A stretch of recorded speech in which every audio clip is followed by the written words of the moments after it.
Hello everyone, and welcome to my first clip on the game Dual Universe on this beautiful sunny day here on planet Alioth. This will be a quick demo of a script that I wrote, but before I jump into that, let me just tell you something about the game.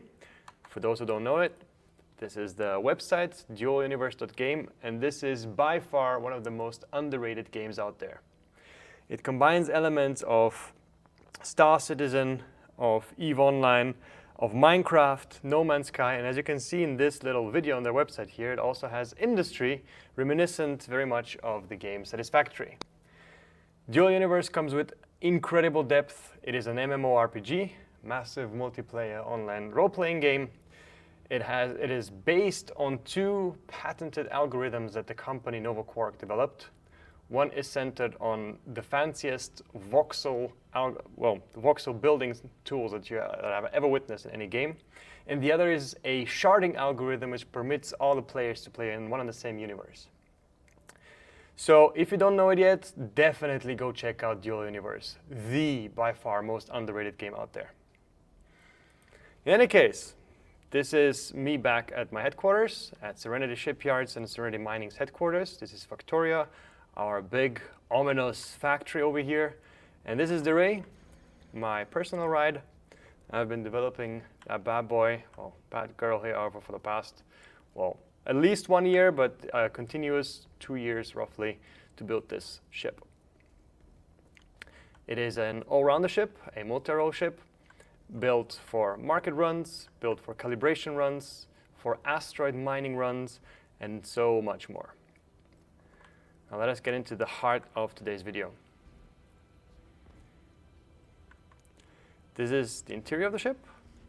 You have a conference room over here for the big important meetings, and this is the helm. Today's video will be about this little warp map here, which I just recently rewrote from scratch.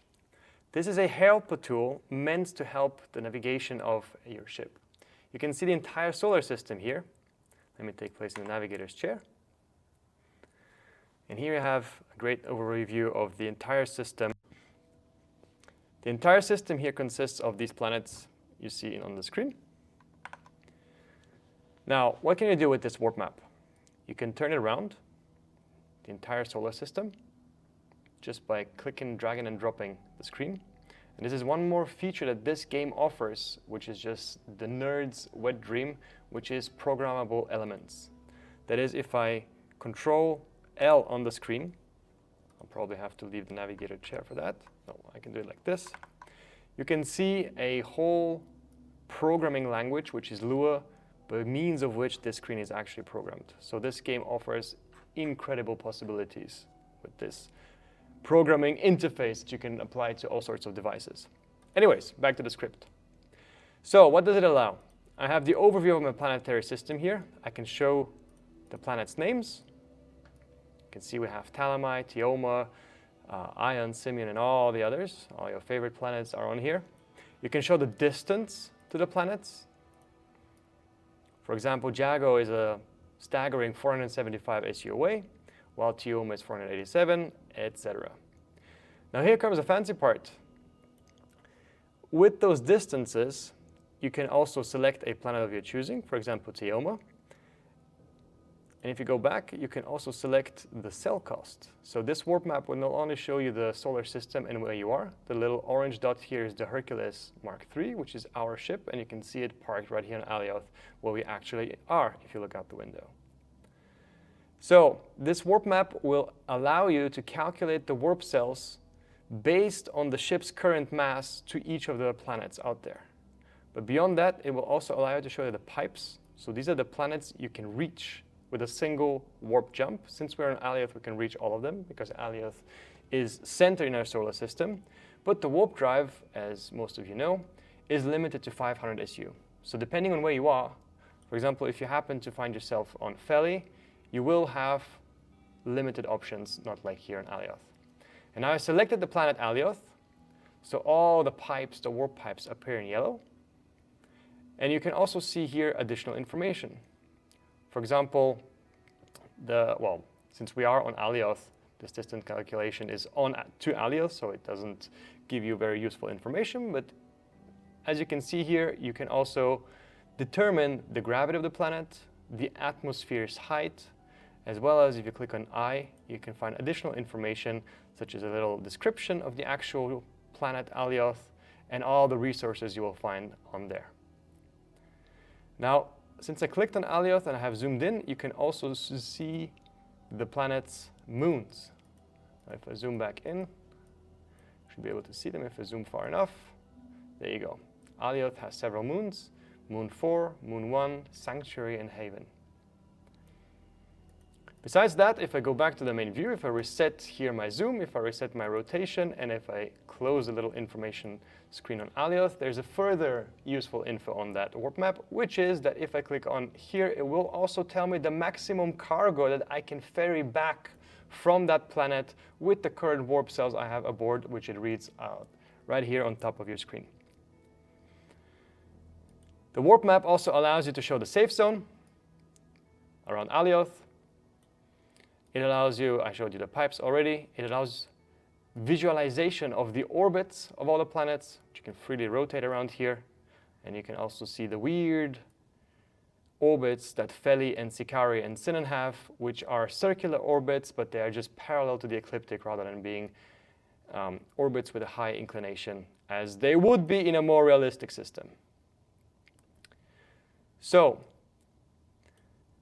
if we take the ship out for a ride, we can also see the ray marker moving, so let us do that. Let us remove all the additional information here, show just necessary infos, and let me take the ray out for a ride to show you what I mean. Startup complete. System reset. And this is a fairly powerful ship, so I should be able to just dive right out of the atmosphere with a 90-degree inclination. You will see her take off vertically. Since we have the moons over there, let us try setting a course towards, what is this, Sanctuary or Haven, one of the two moons. And you will see Factoria vanish behind us in the distance. As I said, one of the most underrated games out there.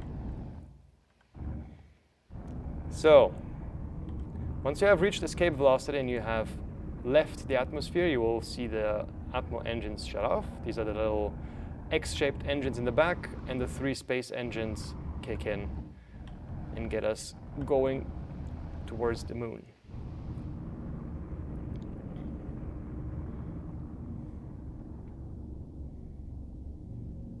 All right.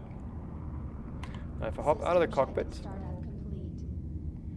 I have the ECU running. Let me turn that off. System shutdown complete. Let me turn this brake off.